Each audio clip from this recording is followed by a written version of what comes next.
Hey guys, so I thought that I would talk just for a second about how spell work works. Because I think it's a fair question to ask, like the products I'm selling, the Black Magic protection kits, like anything that I post that's spell work. How does it work? What am I buying, right? So I want to tell you, again, this is not science, this is more philosophy, and I'm sure my former colleagues would say pseudoscience, right? But this is how I see it.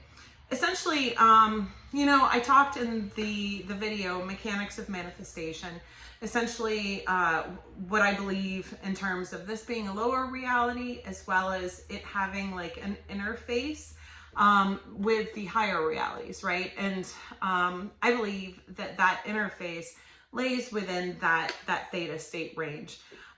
So yeah, if you want to manifest anything, so like, the Black Magic Spellwork kits, the manifestation is essentially a reflection. It's a reflection spell. But so like if you want to manifest, so we'll talk about surrender, for example. How would you go about manifesting surrender through spell work for someone? So essentially you have to know where to enter that, right? So you have to know how to manifest, first of all. You have to kind of have that fundamental understanding of how the universe works, like the energy behind it, the connection with it.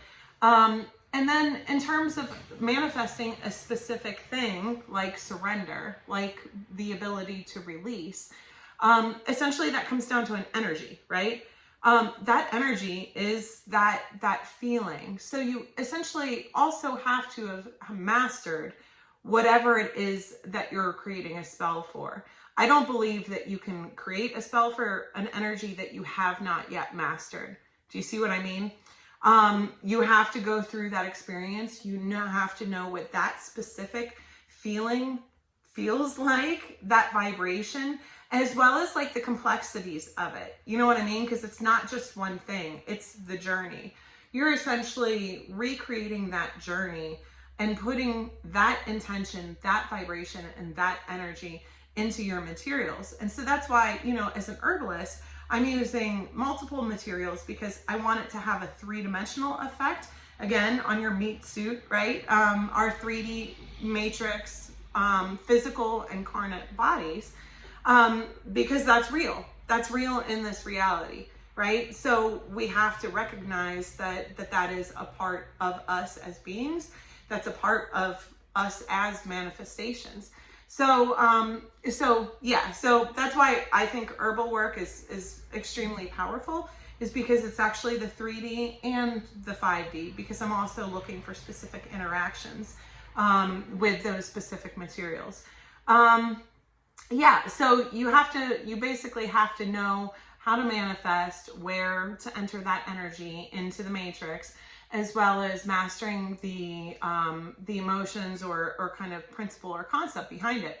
And by the way, this isn't a novel concept. I mean, I'm talking about it in philosophical terms, but even in geology, when, for example, like under the ocean, deep under the ocean, where tectonic plates are moving apart from each other, there's lava coming up, magma, lava, whatever. It's magma when it's below, the surface, and it's lava when it's above. But when all of that material cools, the iron particles, the iron starts aligning with magnetic north, right? So, and it's doing this constantly. As that material forms, those magnetic lines form within it based on like the current magnetic orientation. And we know this because it's flip-flopped back and forth over, the eons. So you essentially have these magnetic stripes. It's the same thing. And that's why witches use crystals a lot, right? There's a geometry and a structure behind it that helps facilitate that sort of vibrational interaction, again, between like the 3D materials and the 5D energy, like, kind of soul body. So we're working with both of those. So anyway, if you wanted to know, you know, what it is that you're buying and sort of my concept and beliefs behind it, that's what it is. So thank you guys. And again, happy Halloween.